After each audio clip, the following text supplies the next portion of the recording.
Алматыда қаңтар оқиғасының құрбандарына арналған мемориал ашылды. Ескерткіш қала әкімдігінің жанында, Сәтбаев көшесінің оңтүстігінде, Назарбаев даңғылының батысында орнатылды.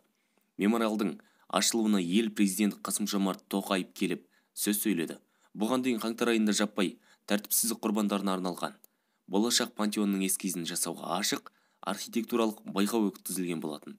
Естеріңізге сала кетейік, Қазақстан президенті Қасым-Жомарт Тоқаев Алматы үшін күрескен батырлардың құрметіне пантеон салуды тапсырды. Ол пантеонға қазақстандықтардың қауіпсіздігі үшін өз өмірін құрбан еткендердің есімі жазылған болатын. Осыдан кейін қала әкімі Бақытжан Сағынтаев қаза тапқан әскери және полицейлерге ескерткіш орнатылғанын жариялады. Және қаңтар оқиғасына байланысты қамалған 1500-ге жуық адам босатылды.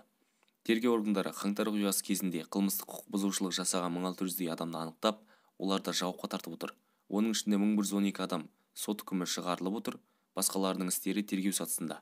Рақымшылық сотта да тергеуде де қолданылады, деді сенатор Ләззат Сүлеймен. Қазақпарат мәліметінше, заң жобасы теріс қылық ауырлығы төмен және орташа қылмыс жасағандарды жазадан толық босатуды көздейді.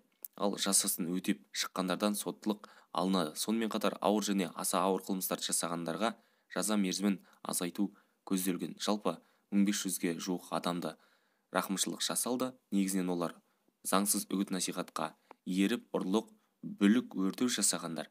Бұл тұлғалар сотпен жазаның неғұрлым жеңіл түріне тартылып жатыр.